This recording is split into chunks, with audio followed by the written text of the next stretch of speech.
এখন সারাদিন কিভাবে পার করি, দোকান খোলার পর কি কি করি তাই দেখানোর চেষ্টা করব। ঘুম থেকে উঠে সর্বপ্রথম ফ্রেশ হয়ে নেই আমরা। ঘুম থেকে উঠে দেখি সকাল অনেক বেশি হয়ে গেছে, অলরেডি 11টার উপরে বাজে। তাই হালকা পাতলা নাস্তা করি, বাসা থেকে বেরিয়ে পড়ি। মার্কেটে যাওয়ার পরে বেশিরভাগ দোকানই দেখি অফ করা, যেহেতু এই মার্কেট নতুন হয়েছে। তাই এই মার্কেটে এখন বর্তমানে সকালবেলা লোক খুব কমই আসে। তাই বেশিরভাগ দোকানদারই বিকালবেলা দোকান খুলে। পরে আমরা কথা বলা শেষ করে আমরা চলে যাই আমাদের দোকানের সামনে, কারণ আজকে অনেক বেশি লেট করে ফেলতেছি, প্রায় 12টার কাছাকাছি বাজে।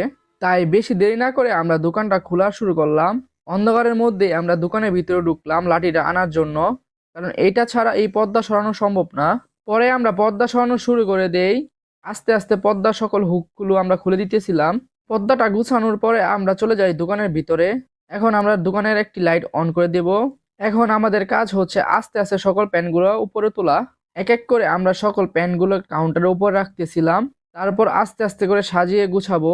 সবগুলো প্যান এক জায়গায় বাজ বাজ করে রেখে গেছিলাম, এখন আবার সেম ভাবে বাজ বাজ করে তুলে ফেলতেছি।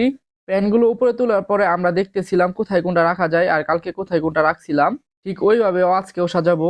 আস্তে আস্তে আমরা সকল কিছু সাজিয়ে প্যানগুলো জায়গা মতো রেখে দিলাম। আর এটা হচ্ছে আমাদের ফাইনাল সাজানো। সাজানো শেষ করে আমরা এভাবে প্যাকেটগুলো খুলে দেই।